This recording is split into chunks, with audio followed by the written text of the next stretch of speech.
এইচএসসির মতো একটা টার্নিং পয়েন্টে তোমার এ প্লাস পাওয়াটা খুবই ইম্পর্টেন্ট, তোমরা অবশ্যই বুঝতে পারো।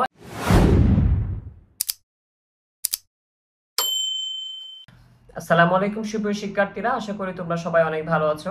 তোমাদের খুব নিকটে এসএসসি 25 এক্সাম, আশা করি তোমাদের প্রস্তুতি সবারই গোছানো আছে আলহামদুলিল্লাহ। কিন্তু আমি কিছু প্রশ্ন এখনো পাচ্ছি যে প্রশ্নটা খুবই সিমিলার ছিল। অনেকেই এই প্রশ্নটা বারবার করেছিলেন যে ভাইয়া এখনো সিলেবাসটা গোছায় নিয়ে আসতে পারি নাই বা পড়াশোনায় মন বসতেছে না, এমন মেন্টালিটি এখনো আছে যে আমরা হতাশ হয়ে গেছি, এখনো আপসেট, আমরা সিলেবাসটাকে গুছিয়ে আনতে পারতেছি না। আলটিমেটলি কোশ্চেনটা এমনই ছিল যে আমরা সিলেবাসটাকে কোনো গোছাতে পারিনি, খুব নিকটেই পরীক্ষা, কিন্তু আমাদের এখনো ভালো রেজাল্ট করার মতো সিলেবাসটা এখনো গোছানো হয়নি। এক্ষেত্রে একটা বিষয় উঠে আসে, সেই বিষয়টা একত্রে 25 বলো 26 বলো, একটা মানে এখান থেকে আইডিয়া নিতে পারবে মেন রিজনটা কি। শেষ মুহূর্তে এসে যারা পিছিয়ে থাকে, যে প্রস্তুতি গোছানো থাকে না, এর পেছনে মেন রিজনটা কি, যেখানে আমার ভালো রেজাল্ট করার আইডিয়াটা আছে, কিভাবে আমরা পড়েছিলাম বা ভালো রেজাল্ট করার স্টুডেন্টগুলো কিভাবে পড়াশোনা করে। এইচএসসির মতো একটা টার্নিং পয়েন্টে তোমার এ প্লাস পাওয়াটা খুবই ইম্পর্টেন্ট, তোমরা অবশ্যই বুঝতে পারো। এ প্লাস পাওয়ার মাধ্যমে তোমার এডমিশন প্রিপারেশনের সূত্রপাত ঘটে।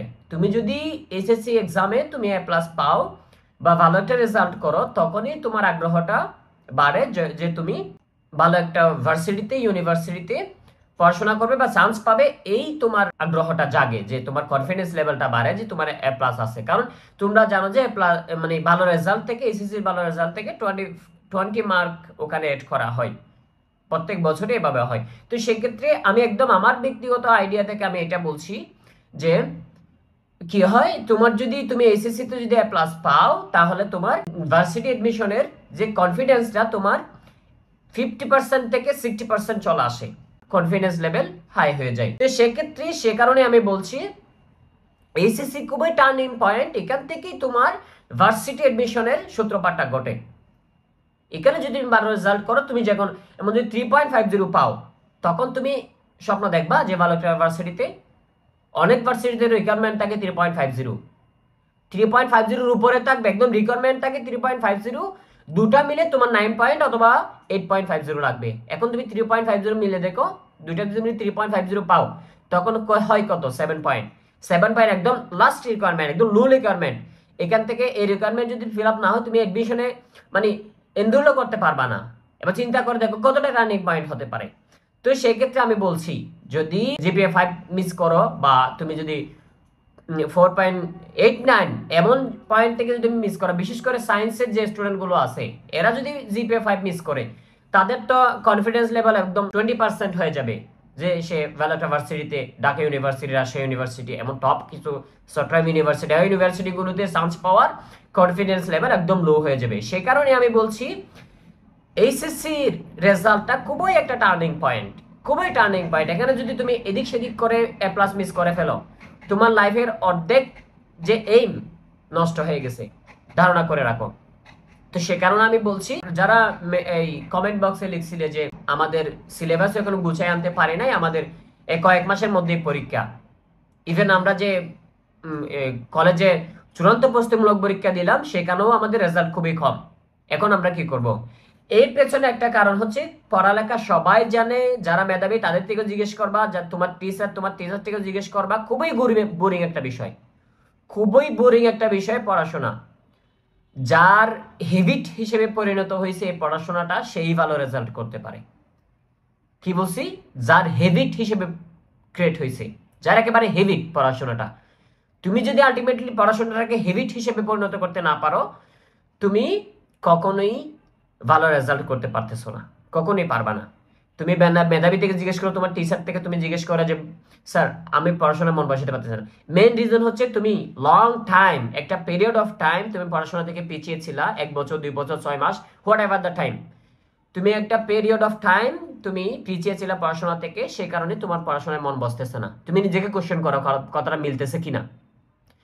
তুমি লং টাইম পড়াশোনা থেকে পিছিয়ে ছিলে, 1 বছর 2 মাস, আবার এমন মেন্টালিটি তোমার ক্রিয়েট হয়েছে, আমি এটাও শিওর করে বলতেছি, এমন মেন্টালিটি তোমার ক্রিয়েট হয়েছে যে পড়াশোনা করে কি হবে, এমন মেন্টালিটি ক্রিয়েট হয়েছে যে পড়াশোনা করে কি হবে, আমি যে পজিশনে আছি এই পজিশন আমার জন্য বেস্ট, এটা নিয়ে আমার চলে যাবে লাইফ। এই কারণেই এই মেন্টালিটি লালন করছো, এই কারণে পড়াশোনা থেকে তুমি ডিসকানেক্টেড হয়ে গেছো বা এই হ্যাবিটটা তোমার চেঞ্জ হয়ে গেছে, অন্য হ্যাবিট ক্রিয়েট হয়েছে। এখন তো শত শত সোশ্যাল মিডিয়া, যেখানে যাও সেখানে তোমার লাইফটা খুব সুন্দরভাবে লিড হচ্ছে, অনেকগুলো বিষয় থাকে। তো এই বিষয়টা, তো মেইন রিজনটা কি বললাম, তুমি পড়াশোনায় মন বসতেছে না, ডেডিকেশন নাই, ডেডিকেশনে পড়াশোনায় মন বসতেছে না, একদম সিলেবাস এখনো পিছিয়ে আছে, তাও পরীক্ষার একটা ভয় তোমার মনের মধ্যে কাজ করতেছে না। এর মেইন রিজনটা হচ্ছে তুমি লং টাইম পড়াশোনা থেকে ডিসকানেক্টেড ছিলে বা পড়াশোনায় মন ধাও নাই। যে ওই এরকম একটা স্টুডেন্ট থাকে না, বিশেষ করে ভার্সিটি লেভেলের স্টুডেন্টগুলো দেখি আমরা, যে এক্সাম, সামনে এক্সাম 3-4 দিন আগে, 5-6 দিন আগে ইউনিভার্সিটির সিলেবাসগুলো খুব শুট হয়ে থাকে, বা বিশেষ করে এই 6 মাসে 4 মাসে যে সেমিস্টারগুলো হয় খুব শুট হয়ে থাকে। তখন তারা কি করে, 3-4 দিন আগে, 10 দিন আগে সিলেবাস ধরে তখন শেষ করে পরীক্ষা দিতে যায়, তখন 50% মার্ক করে, 50% রেজাল্ট করে চলে আসে। এই কারণে এই বিষয়টা হয়, যখন যে যার মাথায় এই চিন্তাটা আসছে একবার হলো যে পরীক্ষার আগে এই ছোট সিলেবাস পরীক্ষার আগে পরে 1 মাস 2 মাস পরে আমি এসএসসি পরীক্ষা দিয়ে দিব, তখন আমার রেজাল্ট একটা আসবে, আলটিমেট কিছু মোটামুটি লেভেলের রেজাল্ট আসলেও হলো। এই মেন্টালিটি যারা ক্রিয়েট করে তারাই আলটিমেটলি রেজাল্টটা খারাপ করে। কিন্তু পক্ষান্তরে যারা ভালো রেজাল্ট করে তারা কি করে, এই সিলেবাসটা তুমি যাচাই বাছাই করো, মেধাবীরা অবশ্যই এগুলো শেয়ার করে না। তুমি দেখবা ক্লাস ক্লাস পারফরমেন্সে তাদের লেভেল অনেক হাই থাকে, স্যার যে প্রশ্নটা করতেছে, যে গ্রামাটিক্যাল বিষয় নিয়ে আলোচনা করতেছে ক্লাসে, সে তখনই সেই হোমওয়ার্ক দেখায়, তখনই যে গ্রামাটিক্যাল বিষয় নিয়ে স্যার ডিসকাস করতেছে ক্লাসে, তখনই সে কোয়েশ্চেন করতে পারে, যা সে আউটপুট দিতে পারে। এই স্টুডেন্টগুলা কি তুমি বলবা যে তারা লাস্ট মোমেন্টে এসে পরিশ্রম করছিল? এটা আমি শুধু 25কে বলতেছি না, 25কে বলার সাথে সাথে তাদের এই বিষয়গুলো যে তারা রিয়েলাইজ করতেছে, এর পাশাপাশি আমি 26 এবং এরপরে যে এইচএসসি এসএসসি স্টুডেন্টগুলো থাকবে, তাদেরকে আমি এগুলা রেড অ্যালার্ট দিতে চাচ্ছি। এক্সামের 2 মাস 3 মাস আগে পড়বো, তখনও হয়ে যাবে, আমার একটা ভালো রেজাল্ট আসবে। এই চিন্তাধারা তারা করে, যারা করে তারা ক্লাস পারফরমেন্সে ভালো থাকতে পারে না, কলেজে টপ 10-এ আসতে পারে না, একদম থার্ড ক্লাস একটা স্টুডেন্ট মানে অ্যাভারেজ স্টুডেন্টে চলে যায়, মানে স্পেশাল কেউ কোনো স্টুডেন্ট হতে পারে না। যে অনেকে বলে না যে টপার কেমনে হয়, টপার যারা হয় তাদের পেছনে এই বিষয়টা, এই ডেডিকেশনটা লাগায়। তারা কি করে, টপার স্টুডেন্টরা কি করে, এখন যে সিলেবাস আগে থেকে শেষ হয়ে যাওয়া স্টুডেন্টরা যারা রিভাইজ দেয়, যখন তোমরা চিন্তা করো যে আমরা এখন স্টার্ট করব, কিন্তু পক্ষান্তরে টপার স্টুডেন্টগুলো কি করে, তখন তারা রিভাইজের চিন্তা করে যে 2 মাস আগে তুমি সিলেবাস স্টার্ট করবা, পক্ষান্তরে তারা কিন্তু রিভাইজের চিন্তা করে। কিন্তু তারা কি করে, এখন মেইন কথা হচ্ছে তারা কি করে, তারা করে হচ্ছে সিলেবাসটাকে, হোল সিলেবাসটাকে যখন ক্লাস স্টার্ট হয়, একেবারেই শুরু থেকে যখন ক্লাস স্টার্ট হয় প্রত্যেক দিন প্রত্যেক ক্লাসের কাজগুলো, হোমওয়ার্কগুলো তারা করে। এবং আমি বিশেষ করে কি করতাম, আমার একটা আইডিয়া আমি বলি, আজকে আমাদের স্যার তো বলে যে কালকে এই টপিকটা তোমাদেরকে পড়াবো, বলে কি না? অবশ্যই বলে। ধরে নিলাম যে কম্পারেটিং সেন্টেন্স তোমাদেরকে করালো আজকে, কম্পারেটিং সেন্টেন্স করার পরে স্যার লাস্ট করার পরে বলো যে স্যারে তোমাদেরকে রাইট ফর্মস অফ ভার্ব পড়াবো নেক্সট ক্লাসে। তো এখন আমি কি করতাম, স্যার যখন বলতো আমি কি করতাম, আমি করতাম হচ্ছে রাইট ফর্ম অফ ভার্বের ভিডিওগুলো আমি ইউটিউবে দেখতাম, বিভিন্ন নোটস আমি কালেক্ট করে রাখতাম, অনেকগুলো নোট। আমি এইচএসসি এইটা বলতে পারবো, আমি এইচএসসির পরে আমার ফোনটা এমন একটা বিষয় ছিল, মনে হয় এটা পুরোটাই সব নোটের একটা ফোন হয়ে গেছিল। বিশেষ করে মানে অনেকে বলে না যে এখান থেকে এইটাও বোঝা যায় যে ফোনে অনেকের নাকি কনসেন্ট্রেশন নষ্ট করে, কনসেন্ট্রেশন ব্রেক হয়ে যায় ফোনের কারণে। কেন ভাই, তুমি সোশ্যাল মিডিয়া ইউজ করো, এটাও একটা কন্ট্রোলের মধ্যে থাকে। সোশ্যাল মিডিয়া ইউজ, এখন আমরা ভার্সিটি লেভেলে কি হয়, ম্যাম আমাদেরকে বলে যে তোমরা কি নিউজ দেখো না, তোমরা কি নিউজ দেখো না, সোশ্যাল মিডিয়া ইউজ করে কেন? নিউজ না দেখলে সোশ্যাল মিডিয়া আমার যেভাবে নিবি, তুমি সোশ্যাল মিডিয়াকে যে পার্ট হিসেবে নিছো সেটা সেই পার্ট হিসেবে কাজ করে। এটাই হচ্ছে মেন পয়েন্ট। যখন আমি কি করতাম, তখন আমি স্যার যেটা করাতো, স্যার যে বলতো যে আগামী ক্লাসে তোমাদেরকে এই বিষয়টা, এই টপিকটা করাবো, স্যার অবশ্যই লাস্ট ক্লাসে বলে এটা।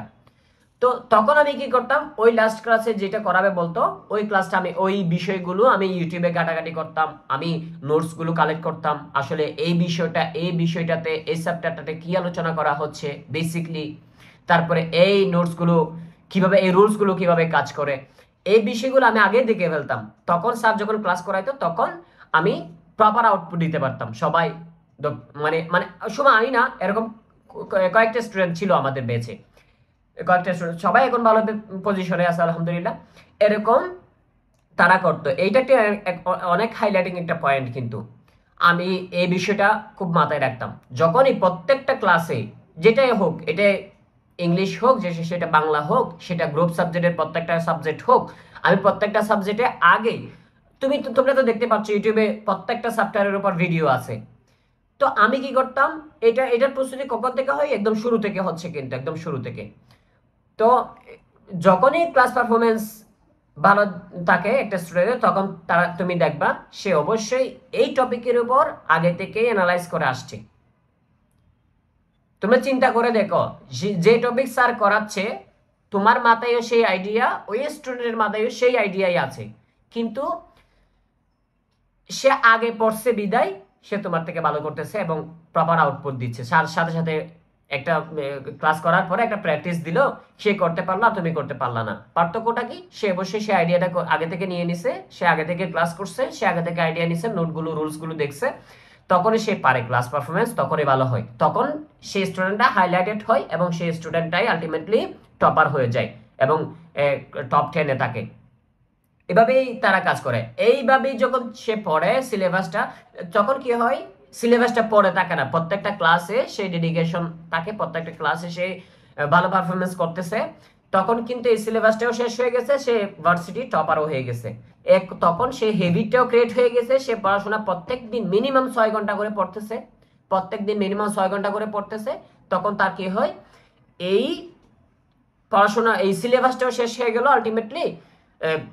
লাস্ট মোমেন্টে এসে, যে মোমেন্টে তুমি চিন্তা করতেছো যে স্টার্ট করবা পড়াশোনাটা, সিলেবাসটা আসলে শেষ করা উচিত যে পরীক্ষার আগে, কিন্তু সে সেই সময় এসে কি করতেছে, রিভাইজ দিচ্ছে। পার্থক্যটা কি, তুমি লং টাইম পিছিয়ে ছিলে, যে কথা বললাম পয়েন্ট, লং টাইম পিছিয়ে ছিলে, ডেডিকেশন ছিল না। মিনিমাম প্রত্যেক দিন যদি তুমি 2 ঘন্টাও পড়তে, সিলেবাসটা রুটিন অনুযায়ী শেষ করতে, ক্লাস পারফরমেন্স যদি ভালো থাকতো, তুমি যদি প্রত্যেকটা ক্লাসে রিভিউ দিতে পারতা, তুমি যদি হোমওয়ার্ক কমপ্লিট করতে পারতা, তুমি যদি, স্যার আমি যে বিষয়টা হাইলাইট করছি, যে তুমি যদি সিলেবাসটাকে ওই লাস্টে শেষ করবো এই মেন্টালিটি না রেখে, তুমি যদি প্রত্যেক দিন মিনিমাম 2 ঘন্টা করে পরে সিলেবাসটাকে শেষ করে দিতা শুরু থেকে, এভাবে সিলেবাসটাকে নিতা, তাহলে অবশ্যই তোমার ভালো রেজাল্ট হতো, তুমি টপার স্টুডেন্ট হতে পারতা, তুমি টপ 10-এ থাকতে পারতা, তুমি হাইলাইটেড একটা স্টুডেন্ট হতে পারতা, এবং স্যাররা তোমাকে নিয়ে আলোচনা করতো, তোমাকে নিয়ে প্রিন্সিপাল স্যার আলোচনা করতো, তোমাকে নিয়ে প্রত্যেকটা ক্লাসের টিচার আলোচনা করতো, তুমি একটা হাইলাইটেড স্টুডেন্ট হতে পারতা। এখন তুমি পক্ষান্তরে কি করছো, তুমি সিলেবাসটাকে রেখে দিছো, শেষ মুহূর্তে পড়বা। এখন কি হয়েছে, শেষ মুহূর্তে পড়তে গিয়ে তুমি পড়ায় মন বসাইতে পারতেছো না, তুমি লং টাইম পিছিয়ে ছিলে, লং টাইম তুমি পড়াশোনা থেকে ডিসকানেক্টেড ছিলে, সে কারণে তোমার হেবিটটা কেটে গেছে, যে হেবিটটা অন্য জায়গায় ক্রিয়েট হয়ে গেছে। যেমন তুমি অনলাইন প্ল্যাটফর্মে, যে কোনো একটা সোশ্যাল মিডিয়ায় তোমার হেবিট হয়ে গেছে, মিনিমাম তুমি 2 ঘন্টা যদি অনলাইনে না যাও, তোমার একটা সোশ্যাল মিডিয়ায় পারফরমেন্স না থাকে, তখন তুমি দেখবা যে এমন বসতেছে না, তোমার মিনিমাম 3 ঘন্টা 2 ঘন্টা সোশ্যাল মিডিয়া চলে যাচ্ছে, মিনিমাম বললাম। অনেকের তো ফেসবুক ওপেন করা থাকে যে পড়াশোনা করে, এমন স্টুডেন্ট আমি দেখছি। তো এটাই হচ্ছে মেইন পার্থক্য, বেসিক ডিফারেন্স হচ্ছে এখানেই। তুমি এখন হেবিট ক্রিয়েট করতে হবে। এখন যদি তুমি এখান থেকে বের হইতে চাও, তোমার কি করতে হবে, হেবিটটা চেঞ্জ করতে হবে। তোমার যে কোনো উপায়ে পড়াশোনায় কষ্ট হোক, এই হেবিটটা তো চেঞ্জ করতেই হবে, কষ্ট হোক। তোমার খুব কাছের যে ফ্রেন্ড, গার্লফ্রেন্ড হোক, বয়ফ্রেন্ড হোক, তোমরা যেহেতু ম্যাচিউর, সব কথা বলা যাচ্ছে ক্লোজলি, যেই হোক রেস্ট্রিকশনে রাখো। মিনিমাম 6 ঘন্টা পড়াশোনা করো, মিনিমাম বলছি, মিনিমাম 6 ঘন্টা পড়াশোনা করো, রেস্ট্রিকশনে রাখো। খুব ক্লোজ যারা আছে রেস্ট্রিকশনে রাখো, যারা তোমার ডেডিকেশন নষ্ট করে, তোমার কনসিস্টেন্সি ব্রেক করে, রেস্ট্রিকশনে রাখো। বুঝতেও পারবে না, একদিন সফল হয়ে যাবা। Dhaka university, Rajshahi university, Chittagong university, dental, কৃষি বিশ্ববিদ্যালয়, তারপরে তোমার মেডিকেল, বুয়েট, এই ইউনিভার্সিটিতে যখন চান্স পাবা, তখন তারাই কিন্তু, যাদেরকে তুমি রেস্ট্রিকশনে রাখছিলা, তারা যদি কি মনে হোয়াট এভার যে যাই মনে করুক না কেন, যখন তুমি একটা পজিশনে যাবা, তখন তুমি ট্যাগ লাগাই দিবা যে ঢাকা ইউনিভার্সিটি, রাজশাহী ইউনিভার্সিটি, বুয়েট। যখন তুমি ট্যাগ লাগাই দিবা, তখন দেখবা আবার পেছনে গুড়গুড় করতেছে, তোমার আইডি চার্জ করে করে দেখতেছে। এই বিষয়গুলো আমার জীবনের সাথে জড়িত, প্রত্যেকটা পয়েন্ট। এ কারণে আমি বারবার বলতেছি, কষ্ট হোক আবার ডেডিকেটেড হোক, আবার মিনিমাম 6 ঘন্টা বলছি, প্লাস করে 8 ঘন্টা 9 ঘন্টা 10 ঘন্টা 11 12 যা সম্ভব, যতটুকু তোমার পসিবল, যতটুকু সম্ভব তুমি সময় দাও। সময়টা হোক 3 মাস, সময়টা হোক 6 মাস, সময়টা হোক 1 মাস। পজিটিভ চেঞ্জেস তো আসবেই, চিন্তা করে দেখো। না পরে যদি তুমি যদি আপসেট হয়ে যাও, তুমি যদি ডেডিকেশন না রাখো, তুমি যদি আপসেট হয়ে যাও, তুমি রুটিন মাফিক যদি পড়াশোনা করতে না পারো, তুমি যদি ভয় পেয়ে থাকো, আলটিমেটলি ক্ষতিটা কার হচ্ছে? 1 মাস আগে হোক 6 মাস আগে হোক, অনেকে কোয়েশ্চেন করে 3 মাস আগে সিলেবাস শেষ করা যাবে কিনা। সিলেবাস 3 মাস আগে শেষ করা যাবে না, কিন্তু তুমি 70% সিলেবাস তুমি 3 মাসে প্রপারলি শেষ করতে পারবা, প্রপারলি একদম। তুমি যদি 8 ঘন্টা থেকে 9 ঘন্টা পড়াশোনা করো, তুমি প্রপারলি 3 মাসে তোমার সিলেবাস 70% শেষ করতে পারবা। এবং চিন্তা করে দেখো এখন তুমি কতটুকু পিছিয়ে থাকলেও তোমার কামব্যাক করা পসিবল, চিন্তা করে দেখো। সেক্ষেত্রে আমি বলছি যে বিষয়গুলো মাথায় রাখার জন্য বলছিলাম, যারা তোমাদের জুনিয়র আছে এসএসসি 26, তারা কি করবে, ক্লাস পারফরমেন্স ভালো রাখবে, এই বিষয়গুলো মাথায় রাখবে যে সিলেবাস, ছোট সিলেবাস, লাস্ট মোমেন্টে 2-3 মাস পড়লে হয়ে যাবে, এই মেন্টালিটি থেকে বের হয়ে আসতে হবে।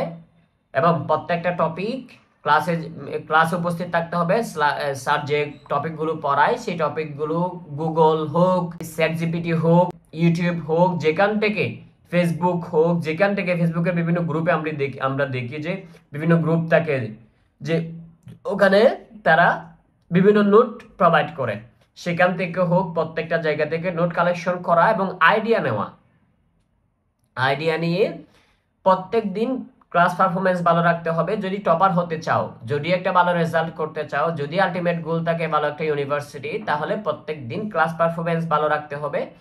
হোমওয়ার্ক করতে হবে, স্যার যে কাজগুলো দেয় প্রত্যেক দিন করতে হবে। এবং শুধু স্যার করাবে তার উপর ডিপেন্ডেন্ট না হয়ে, out of the syllabus, out of the book, out of the rules, sir যেগুলো করায় এর বাহিরেও তোমার নিজেই জ্ঞান অর্জন করতে হবে সেই টপিকের উপর, স্পেসিফিক যে টপিকটা স্যার করাচ্ছে। তুমি কি জানো যে স্যার যেগুলো করাইছে এগুলাই পরীক্ষায় আসবে? স্যারকে তোমার বোর্ড কোয়েশ্চনে স্যার কি ওখানে বোর্ড কোয়েশ্চন করবে? স্যার যে রুলস গুলো করাচ্ছে এটা হুবহু পরীক্ষায় নাও আসতে পারে, সেটা স্যার যেগুলো করাচ্ছে সেগুলো আসতে পারে কোথায়? তোমার শুধু কলেজের যে এক্সাম গুলো হয়। কিন্তু এই কারণে বলছি, স্যার কিন্তু বোর্ড কোয়েশ্চন করবে না। বোর্ড কোয়েশ্চন যেহেতু করবে না, তুমি স্যার যে নোটগুলো করাচ্ছে তার বাহিরেও তুমি পড়াশোনা করবা, তার বাহিরে তুমি নোটগুলো দেখবা, আসলে সেই চ্যাপ্টার, সেই টপিকের উপর যে বেসিক কনসেপ্টগুলো আছে, বাহির থেকেও হোক, বই থেকেও হোক, প্র্যাকটিসের বোর্ড কোয়েশ্চেন অ্যানালাইজ করা হোক, প্রত্যেক দিন সেই বোর্ড কোয়েশ্চেন অ্যানালাইজ করে আইডিয়া নিবা। তাহলে তুমি দেখবা আলটিমেটলি তোমার অটোমেটিক তুমি লাস্ট মোমেন্টে এসে একদম সেই করা যাবে না, মানে সেই করার দরকারই নাই। তুমি দেখবা যে আলটিমেটলি তোমার বারবার রেজাল্ট ভালো হচ্ছে, তুমি বুঝতেই পারবা না, অটোমেটিক তোমার একদম রিল্যাক্সে যাবে। 3 ঘন্টা 2 ঘন্টা পড়লে হয়ে যাচ্ছে, 2 ঘন্টা 3 ঘন্টা পড়লে হয়ে যাচ্ছে, লাস্ট মোমেন্টে 2 মাস পরেই আছে তুমি রিভাইজ দেওয়ার জন্য। এভাবে আসলে পড়াশোনা করতে হয়। শুভ শিক্ষার্থীরা, এই বিষয়গুলো ছিল, আশা করি তোমাদের একটু হলে উপকার আসবে। প্রত্যেকটা কথা তোমাদেরকে বিষয়গুলো হয়তো বুঝাইতে পারি নাই, একটু যদি উপকারে আসে, আমি যেভাবে ফেস করছি এই এক্সামগুলো, সে কারণে সেই বিষয়গুলো, সেই আইডিয়াগুলো তোমাদেরকে প্রোভাইড করি। সে আমার চ্যানেলটা সাবস্ক্রাইব করবে, আমার পাশে থাকবে। সবার জন্য শুভকামনা। আসসালামু আলাইকুম।